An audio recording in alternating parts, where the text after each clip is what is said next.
तो दोस्तों आज के इस मल्टीपल न्यूज वाले एपिसोड में आप सभी का स्वागत है। आज भी हम लोग कई सारी खबरों को एक साथ कवर करने जा रहे हैं जो कि भारत के डिफेंस से लेकर ग्लोबल पॉलिटिक्स से लेकर बांग्लादेश जैसे देशों की संपूर्ण खबरें मिलने जा रही है। तो वीडियो को कहीं से भी स्किप किए बिना अंत तक देखते हुए चैनल को सब्सक्राइब जरूर कर दीजिएगा, क्योंकि आज की इस वीडियो में न केवल भारत द्वारा अपनी पावर दिखाई गई है ग्लोबल लेवल पर, बल्कि जो भारत कहता है वो एक्चुअली करता है। इस तरह की इमेज इसके बाद भारत की बननी तय है और ये इमेज बनाने के लिए काफी लंबे समय से हम लोग प्रयास कर रहे थे, क्योंकि अभी तक देखा गया है कि कुछ भी चीजें होती थी तो भारत केवल कड़ी निंदा तक ही सीमित रहता था, लेकिन अब ऐसा नहीं है। एक्चुअली आप लोगों ने कल शायद सुना होगा कि राजनाथ सिंह जी की तरफ से एक बयान दिया गया है और ये बयान किसी पॉलिटिकल प्रोग्राम में नहीं दिया, बल्कि संयुक्त कमांडर सम्मेलन की अध्यक्षता करते हुए राजनाथ सिंह जी की तरफ से ये बयान निकल कर आया था। यानी भारत की तीनों ही फोर्सेस के प्रतिनिधि इस कार्यक्रम में शामिल थे, सीडीएस साहब भी थे, और उसी दौरान राजनाथ सिंह जी बयान देते हुए ये कहते हैं कि हमारी सेनाओं को युद्ध के लिए तैयार रहना चाहिए। जो उनका अक्षरशः बयान था वो कुछ इस तरह का था कि देश और दुनिया में शांति स्थापित करने के लिए, शांति व्यवस्था बनाए रखने के लिए भारतीय सेनाओं को युद्ध के लिए तैयार रहना होगा। अब उनका ये बयान कई मामलों में बहुत ही ज्यादा क्रूशल था, क्योंकि ऐसी क्या परिस्थिति आ गई कि सडनली कि उन्होंने युद्ध के लिए तैयार रहने के लिए कहा, क्योंकि कई सारे ऐसे अलग अलग मौके देखे हैं जब आज से ज्यादा खतरनाक परिस्थितियां रही थी, लेकिन इसी समय क्यों कहा गया। तो कई सारे अनुमान लगाए गए कि देखिए एलएसी पर काफी लंबे समय से भारत और चाइना की सेनाएं आमने सामने खड़ी हुई है। वहीं पर पाकिस्तान की बात की जाए तो पाकिस्तान के अंदर भी इस समय गृह युद्ध जैसी परिस्थितियां आ गई है। हो सकता है कि वो इन सारी चीजों के ऊपर पर्दा डालने के लिए भारत के साथ किसी तरह का कोई कॉन्फ्लिक्ट कर बैठे। इसके अलावा बांग्लादेश की स्थिति देख पा रहे हैं, वहां पर भी गृह युद्ध की स्थितियां चल रही है। इसके साथ साथ बांग्लादेश की इन परिस्थितियों का फायदा उठाने के लिए पाकिस्तान, चाइना और अमेरिका जैसे देशों द्वारा वहां पर डेरा डालने की कोशिशें की जा रही है। आतंकी संगठनों को जेलों से बाहर निकाला जा रहा है, उन पे लगे प्रतिबंध हटाए जा रहे हैं। ऐसी परिस्थिति में भारत के लिए ये थ्रेट बने हुए थे और इन सभी को वार्निंग देने के लिए संभवतः इस तरह का बयान दिया गया हो, ताकि अगर किसी को ये लग रहा हो कि भारत इस समय प्रिपेयर नहीं है तो वो भी जान ले कि देखिए हम इस तरह की गतिविधियां एक्चुअली कर सकते हैं और युद्ध के लिए इस समय हमारी फोर्सेस पूरी तरह से तैयार भी है। और वैसे भी मैं आपको बता दूं कि राजनाथ अगर किसी तरह की कोई बात कहेंगे तो उसको हर कोई ध्यान से सुनेगा। वो हवा में तीर कभी नहीं चलाते। हम लोग उनका कार्यकाल काफी लंबे समय से देख पा रहे हैं। हालांकि आगे उन्होंने कई सारी और बातें भी कही, लेकिन मेन मकसद उनका यही था कि युद्ध के लिए भारतीय फोर्सेस तैयार रहे। लेकिन दोस्तों सडनली उनके बयान के ठीक बाद भारत द्वारा एक्चुअली अपनी प्रिपेयरनेस का एक एविडेंस भी दुनिया के सामने रख दिया गया है और यही आज की अगली खबर है।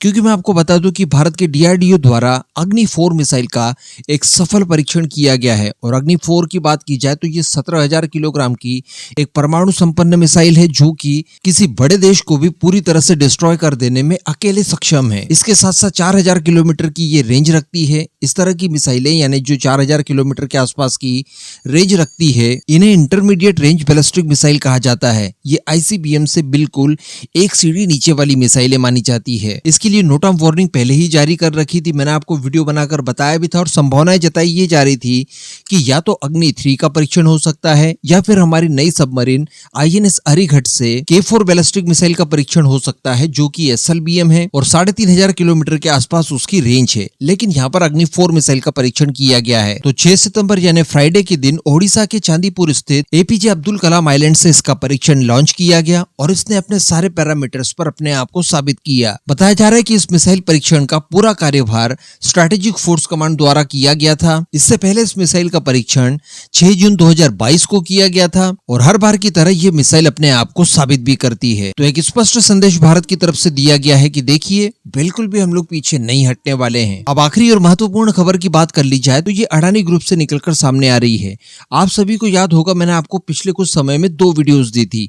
एक वीडियो में हम लोगों ने डिस्कशन ये किया था कि अडानी पावर की तरफ से एक पावर प्लांट ऑपरेट किया जाता है भारत के झारखंड राज्य में और यहाँ पर बनने वाली संपूर्ण बिजली यानी 100% इलेक्ट्रिसिटी को हम लोग बांग्लादेश को एक्सपोर्ट कर देते हैं, जिसका कि इनके ऊपर ड्यू बाकी है और ये ड्यू बताया ये जा रहा है कि $800 मिलियन के आसपास है। इसके अतिरिक्त हम लोगों ने ये भी डिस्कशन किया था एक अन्य वीडियो में कि भारत की कई सारी सरकारी कंपनियां भी बांग्लादेश को बड़े स्केल पर बिजली सप्लाई करती है, जिसका ड्यू भी लगभग $200 मिलियन के आसपास हो चुका है और इन सभी की पेमेंट अभी तक बाकी है। इसके परिणाम स्वरूप देखने के लिए ये मिला कि कुछ ही दिन पहले भारत की सरकारी कंपनियों द्वारा बांग्लादेश बांग्लादेश को दी जाने वाली बिजली को काट दिया था। इसके अलावा अडानी ग्रुप भी अपनी बिजली की सप्लाई को काट सके इसलिए कई सारे नियमों में बदलाव किए गए, और अगर ऐसा होता है तो ये सारी बिजली जो कि बांग्लादेश जाती है उसे हम लोग भारत में ही यूटिलाइज कर पाए, इसके लिए नए कानून बना दिए गए थे। हालांकि इन सभी के बावजूद बांग्लादेश को बिजली दी जा रही थी, लेकिन अब अडानी ग्रुप की तरफ से अपना ये ड्यू बांग्लादेश से मांगना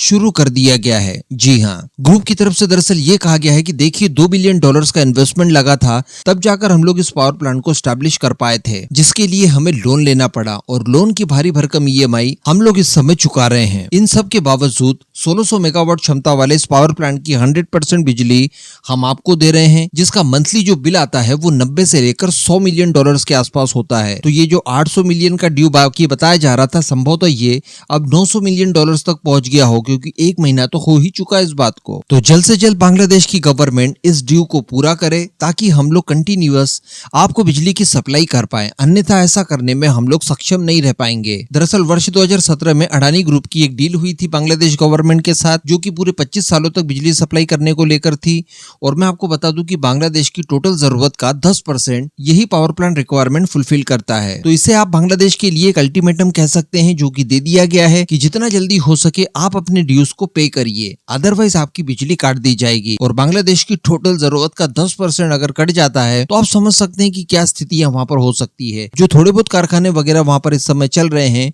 वो भी बंद हो जाएंगे, और वहां के आम लोगों के घरों में भी अंधकार जैसी स्थितियां जनरेट हो जाएगी। अब इन सभी मुद्दों पर आपका क्या मानना है, नीचे कमेंट करके जरूर बताइए।